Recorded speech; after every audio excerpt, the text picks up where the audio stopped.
Rookie season is in the rearview mirror, and we are in the best time of the year for Dynasty Leagues where you can take stock and start to think more strategically about how you can win your Dynasty League. So I'm joined by one of the best Dynasty minds in the business, the fantastic Pat Fitzmaurice from Fantasy Pros, to talk through how you can win your Dynasty League. Pat, thank you ever so much for coming on. How are you doing?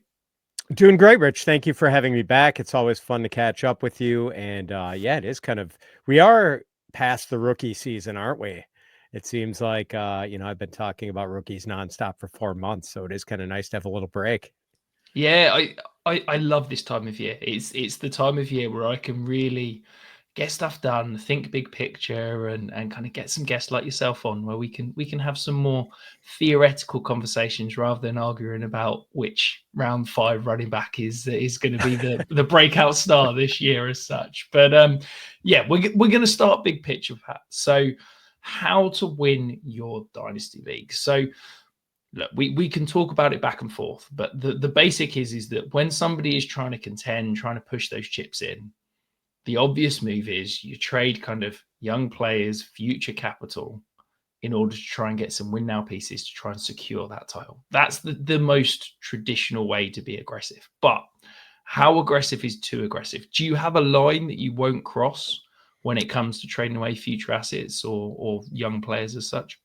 Yeah. So I'm glad you kind of started with this how aggressive is too aggressive question, because that's sort of the key here. There's really, even though you sort of laid out the blueprint for trying to win this year, there's really not a one size fits all blueprint for it, because it kind of depends on the hand you're holding. And I'll give you a couple of examples from some of the Fantasy Pros Discord users, because I get hit up for dynasty advice all the time on our Discord.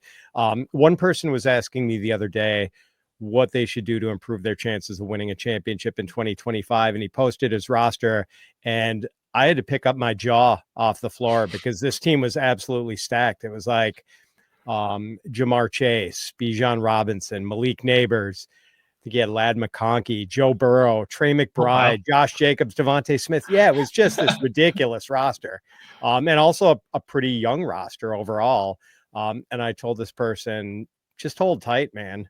This is a team that should be favored to win your championship for probably the next 2 to 4 years. So don't undermine this team's long-term championship viability just to make a move that may or may not incrementally improve your chances to win this year. Because with a team that's good, anything you do might not actually improve your chances to win this year. So, sometimes the best move is just to leave well enough alone. But then another Discord user was recently looking for advice on whether to try to defend the championship he had won in 2024 or to start a rebuild. And he showed me his roster, and it was a good but aging team. I think he had both Saquon Barkley and Derrick Henry. I think he might have had like Mike Evans, AJ Brown, maybe Travis Kelce. So still a pretty good core, but an old core. And look, the format is called Dynasty, and 2 straight championships is pretty much a dynasty. So if I have any chance whatsoever to win back-to-back titles, like, you better believe I'm going all in. And this person really didn't have many promising young players on his roster, but he did have pretty much all of his draft picks for the next 2 years. And I recommended that he hold on to his 2027 first round pick, a potentially valuable pick since the class of 2027 looks like it's going to be a monster class. And because his team could potentially come crashing down in 2026, and that 2027 first rounder might be a top 3 pick. But I told him otherwise, yeah, buddy, sell off those 2026 picks to patch the 1 or 2 holes on your roster. So yeah, again, no single blueprint for a win now approach. It does kind of depend on what sort of roster you have. Yeah, absolutely. I think that's one of the most common questions I get now is like, I've got an aging roster. Do I pull the plug or do I try and win one more title? And yeah, there's no exact answer. There's no exact blueprint, as you said. But I genuinely tend to lean towards give it one more year, because most of those aging players, if you've got Derrick Henry, you're probably not getting more than a second round pick for him right now. That second round pick's got like a what, 10 to 15% chance of having a multiple top 24 seasons. Like the return is probably, you've got a better chance of Derrick Henry producing than the second round pick. So I always feel like if you've got a good but aging team, I don't like pulling that plug. I'd rather pull the plug almost a little bit too early and say, I don't think I've got enough to get there. I'm going to go into rebuild, rather than if I've, like that guy you were saying who second time round trying to win back to back, go for it. Because all you're going to do in pivoting to a rebuild is get some middling assets and not really be too keen. So I kind of lean with you there. I agree totally with you and everything you just said, Rich, but it's funny how that almost runs counter to the philosophy of how we live our lives. And it's like hard to tell people to go in all in now and mortgage the future, because like we are, taught from the time we're young, like live responsibly, don't overspend, save for retirement and all of those good things. And like going all in with your dynasty league seems like it's the reckless thing to do sometimes. And but this is fantasy football, and sometimes you have to separate that from how you want to live your the rest of your life. Yeah, absolutely. It's do as I say, not as I do, as such. But one thing I do want to kind of touch on here, Pat, is around the timing of when you potentially push in. And I think this is something that I used to almost view assets and picks and things as non-time sensitive. But I now have kind of getting to the point in my mind where, yes, okay, if you've got a first round bye in the playoffs, that's hugely valuable. But if you can't push for that first round bye, the difference between being a 3 seed and a 6 seed isn't massive. But the difference between potentially trading a first round pick in the off season and then finding out week 5 you're not a contending team, than holding that first round pick in your back pocket and then you wait till week 6 or 7 to decide, am I actually a contending team, can be massive. And it's something that I've certainly found myself doing more often, is not going too aggressive too early, because in the nicest way, sometimes it's really easy to make the playoffs in the Dynasty League, because if you've got 4 or 5 teams that aren't trying to compete and are trying to rebuild, it doesn't take much to get into the playoffs. And so I am finding more and more that I'm almost saying, do you know what? I may have a hole in this roster. I may have, a gaping hole at running back 2, or I'm lacking a tight end in the off season, but I'm not going to go out and drastically make a move to address that issue now. I'm going to see where I'm at in week 4, week 5 in season, because I've still got that asset in my back pocket that I can use to go and get a tight end. The price is probably going to be similar. And actually, there might be 1 or 2 teams that are thrown in the towel rebuilding, and suddenly those assets might be a bit cheaper from those teams. So is that something that plays into your mind, or do you find assets are assets, and whether you're sending it off season, in season, doesn't matter? No, that's a really good point. And I think I tend to play it that way myself, Rich, and be a little patient, not thinking that I have to patch every hole in my roster immediately.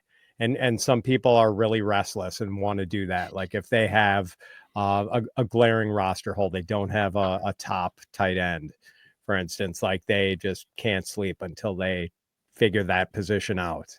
And I'm kind of with you. Like I think, I don't know, I like being a little flexible and a little nimble, and being able to maybe make those moves later on. Like you said, there are 3 or 4 teams that are just waving the white flag from the start pretty much on any season. So making the playoffs is not that difficult. It's, usually eight teams jockeying for 6 playoff spots. Yeah. So I'm very much with you on that way of Yeah, thinking. we've all been in those leagues where there's a team that's got, I don't know who it'll be this year, but like a Mike Evans or a Joe Mixon, Alvin Kamara, who it gets to week 7, they're sat on a rebuilding team, they throw in the flag and they're trying to give them away, and you can get some incredible value at that point, because they're basically saying, give me any sort of pick for this player, because I don't want him on my roster and I want to get as many points off as possible. So you can get some great value there. Moving towards selling then. So you're thinking, we're trying to win leagues. We're thinking about buying. We're thinking about trying to buy win now players. Do you think there's an approach on the selling side where you can be slightly tactical around, everybody lusts after age, everybody lusts after those youth players. Do you think in a win now situation where you're trying to win that Dynasty League, there can be something said to sell a rookie or a first year, second year player that's got slightly inflated value more than potentially the production is there to push you towards that? Or is that a move that, as we said in the last segment, is kind of too aggressive as such?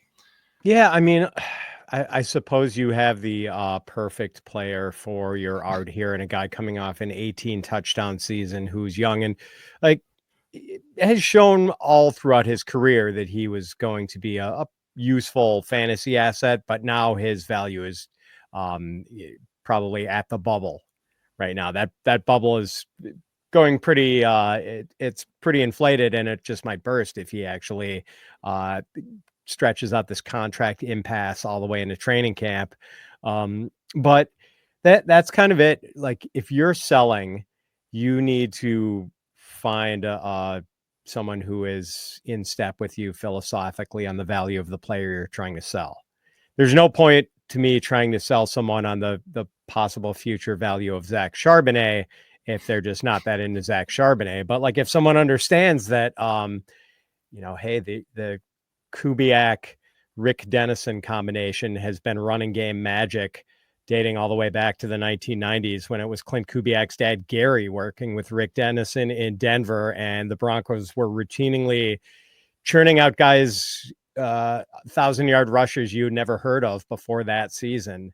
So like, if someone knows about that and knows that Seattle's going to probably run the ball more effectively this year, like maybe they might be interested in Zach Charbonnet right now. But otherwise, some people might be like, why would I want Kenneth Walker's backup? So, like that's kind of it. There's no point trying to do the hard sell on someone, and you'll never convince them if they don't see it, that a young player you believe to be valuable. You can't force someone to believe that player is as valuable as you think they are. Yeah, absolutely. And I think for me, this is generally the thing where I think we're pushing it too far. I think if you're trying to sell young assets that are actual players and saying they're not going to help me now, well, how often do we see rookies, first year players start to produce? I think, there are times where their dynasty value is slightly inflated more than the production, but that production can come very, very fast and very, very sudden. So I think that trying to sell young assets from win now options, that always makes me nervous, because I think that you're basically just shortening your window and adding a lot more risk, because generally the older players are slightly more risky in terms of that cliff coming. So that's a little bit too much for me. But on the flip side though, Pat, so buying, I mean, the obvious is you go and buy production. Is there a point at which I talk about the age curve and how, we've got 4 windows of a guy where the value outstrips the production, then the value and the production are the same, then the production starts to outweigh the value, and then the production significantly outweighs the value, and then within the career. Do you have one of those 4 windows where, if you're competing, are you just going to try and buy guys in their prime that have still got that peak value? Or are you looking towards, the end of your career type options? So that could be Travis Kelce, Tyreek Hill, Matthew Stafford, those type of players where the value is significantly depleted because the end of the career could be very, very soon, but their production could be fantastic. Yeah, I did make a mental list of those types of players, and I think it tends to be in the latter category, Rich, the guys who are past peak, where I'm not going to have to give up my 2027 first-round pick to get James Conner, Devontae Adams, Mark Andrews. Like, obviously, those guys still have value because they are still producing at a fairly high level, but like, the end is coming.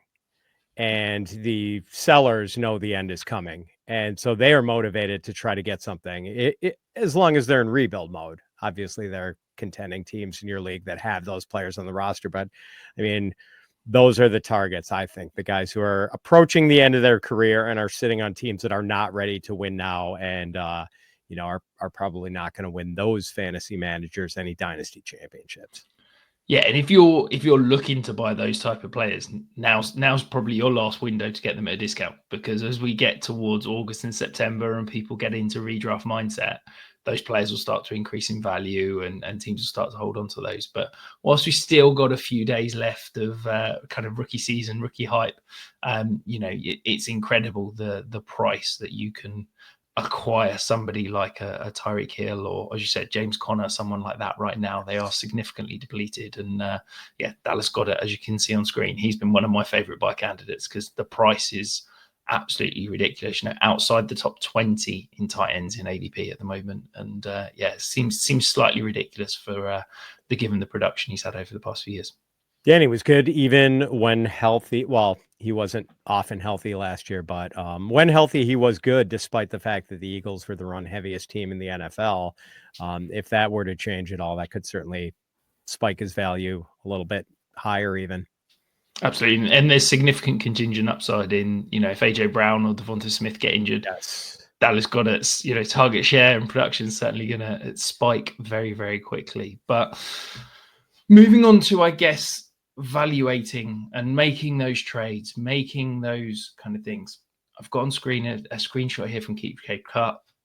I'm a noted skeptic, shall we say, someone that thinks it's ruining people's perceptions and it's an awful tool.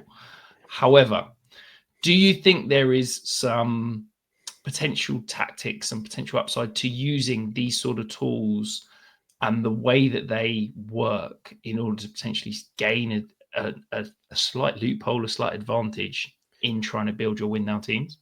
I do think trade calculators for Dynasty they're a useful tool. And we have one too, and Keep Trade Cut has a good one. I think Keep Trade Cut, their trade calculator, does a very good job of factoring in value over average.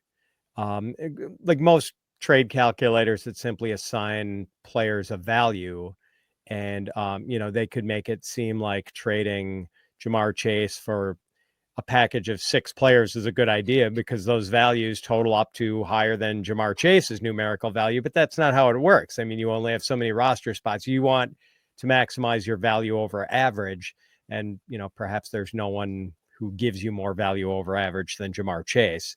So it's a good starting point, but then on the other hand, you might not agree with the values and trade calculator has. Someone just showed me one where a trade involved like an exchange of Josh Downs and Michael Pittman. And I think it might've been Keep Trade Cut that had Downs ranked like 600 points higher than Pittman. And I was kind of giving this guy reasons why I wouldn't make this trade. And I'm like, well, for one thing, I would personally rather Michael Pittman than Josh Downs, and like that's certainly a point where if you took 100 dynasty managers, like there would be some sort of probably split within, 2-1, if not closer to 50-50 on who they preferred from that twosome. But that's just the thing. You're not going to agree with every value a trade calculator puts out there for a player. But it does give you, we tend to layer these deals with 3-4 players per side. And, in a big deal like that, it does kind of help you unspool things a little bit and figure out if something, okay, is there a framework here? Are we in the realm of, an even exchange? So, like I'm all for trades that benefit both parties. And, so many people, I think this just goes back to trading in redraft leagues where people feel like they have to win a league. And some managers are just incapable of throwing out a fair offer. And some don't even look at your roster. I was surprised. There was actually one fantasy analyst who I shall not name who made me an offer in a dynasty league. And like, my team is rebuilding, but the one thing I have is tight ends. And he offered me like a tight end for one of my quarterbacks. And no, like this trade makes 0 sense for me. Like try to benefit the other person at least. Absolutely. I think one of the first videos I ever did for the Fantasy Sanctuary was my 10 tips of trading. And the first one was look for the win-win-win. I think it's not just a case of you're looking for an opportunity where both managers feel happy, but you're also improving the quality of the league because you're showing other managers how fair trades can happen. You're showing other managers in the league, look, I make fair trades, come and trade with me. And that only makes for a better league, a more harmonious league, and a better all-round situation for everyone. Yes, exactly. I mean, you want to do business with these people repeatedly. And if you make a lopsided trade, if you throw out a bad offer and the person actually accepts it and the trade does go like terribly in your favor, like great, but you have poisoned the well. You'll never be able to drink from that well again because this person is not going to want to deal with you. Yeah, absolutely. The one thing I would say about trade calculators, and part of the reason I hate keep trade calculators, I find it so reactive. Like, one piece of news drops or something like that, and suddenly a player's hyped and the value skyrockets and things like that. But I think to me, that's the perfect opportunity to almost take advantage of this. Is if you're looking at it, you can see the spike players, you can see the players that have had huge spikes in value over a short period of time. And you just need to ask yourself, is that a genuine thing? Is it a case of they've signed a new contract or they've been traded or new situation or something that's kind of tangible that is useful has changed? Or is it just a case of, somebody's done a Twitter thread on them, or they've had one of these preseason camp hype videos, or, they made one-handed catch on the sideline, but actually means nothing, but people are suddenly more interested. So I do think if you keep an eye on them, if you can look at the potential booms in value and drops in value, you can scoop up some incredible value to help you push towards that kind of win now. I think this wide receiver 24 on the screen might have had a viral one-handed catch about 3/4 of the way down on his timeline that after his value had nearly bottomed out, suddenly spiked up again. So maybe that was at a training camp video that everyone appreciated. Exactly that. But look, we've talked about the traditional ways, Pat, to go about. You're looking to buy some kind of contending players, generally on the cheap, push those chips in to try and win now. Is there any sort of outside the box alternative methods that you think maybe are slightly riskier, but could push you towards that kind of win now mode in Dynasty?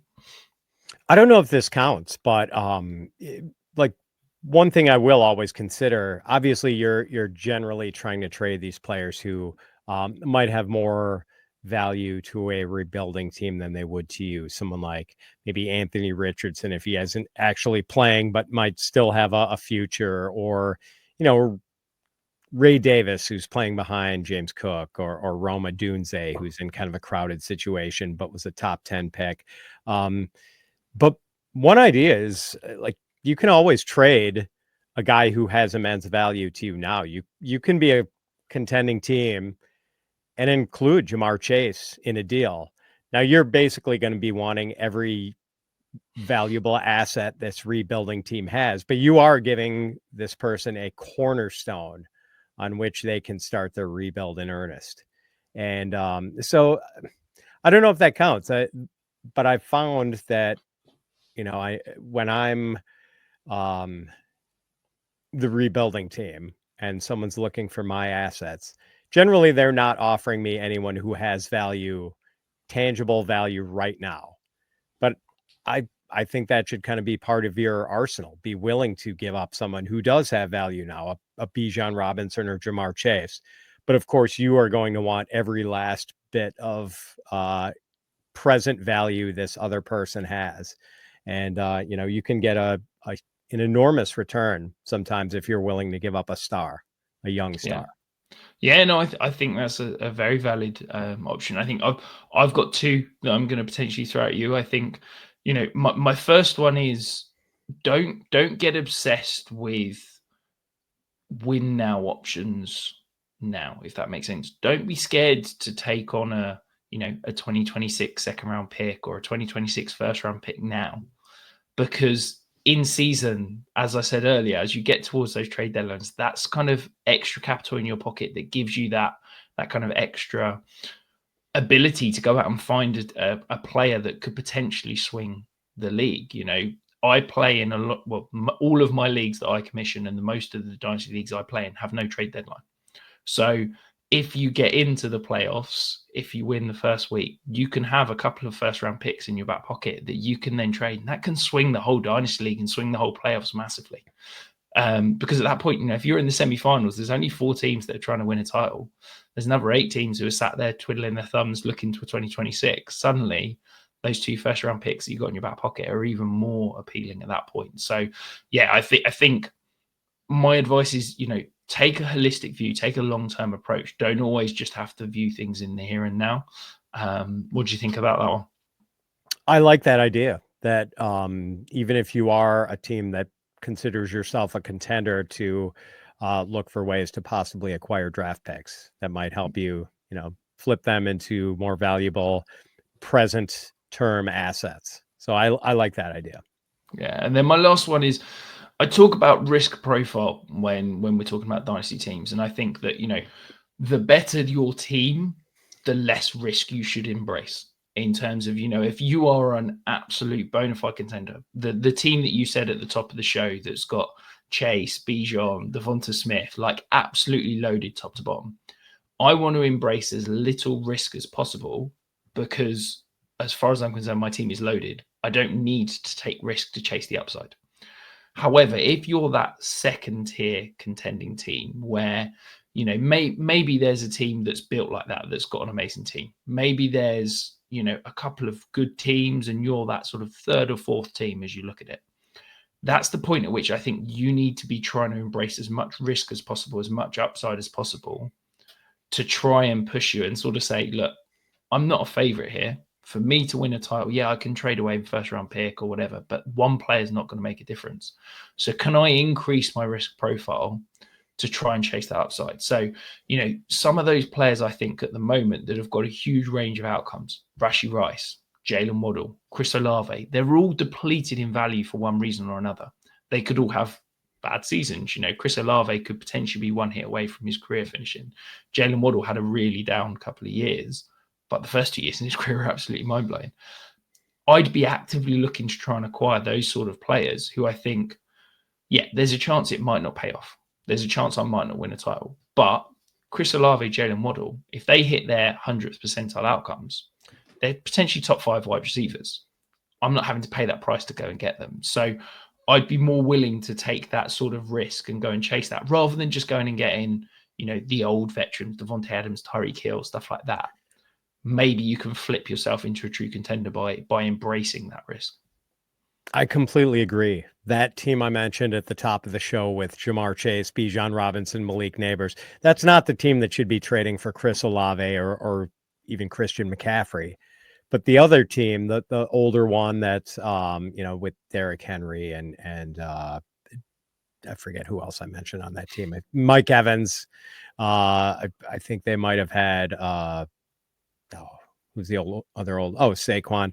Yeah, I mean, like that might be the team that's looking to add Chris Olave, where they can take a chance because the rebuilding team, probably does not want to use Chris Olave as a cornerstone of a rebuild, even though he's not that old.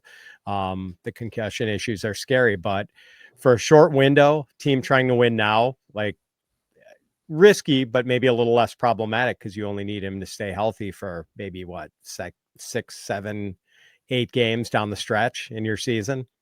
Yeah. So I agree with that wholeheartedly. Yeah, absolutely. If you make it into playoffs, he has 3 good weeks. That could be a title right there. It happens every year. We see a different player pop up and win people leagues. So it could easily be a guy that is uber talented that we've seen produce incredible stretches for fantasy, but has obviously got those health concerns. So, but that is it, Pat. We have told everyone now how to go and win their Dynasty League. So I expect to see everyone watching and listening pulling in those championships in about 6 months' time. But that is it for the show, Pat. Thank you ever so much for jumping on. Always appreciate you taking time, and I love hearing your thoughts. Can you remind everyone that is watching, where can they find you? And of course, where can they find your work? Certainly. Thank you again for having me, Rich. And I think if anyone watching this show does not win their championship and a lot of money, they certainly can't blame us. So people should check us out at fantasypros.com. Please check out the Fantasy Pros Dynasty podcast. And we do have a Fantasy Pros Dynasty trade value chart. So I hope you'll check out ours too. I'm kind of the one who audits the values on that one every month and tries to make sure they're ship shape and not, laughable. So hopefully people will use that as one of the tools in their arsenal. But thanks again for having me, Rich. I really appreciate it. No, I really appreciate taking time coming on. If you are on your way out, hit the thumbs up, hit the subscribe button. We'll be back with another fantastic guest as we take a little bit of time and talk some theoretical stuff in the Dynasty space.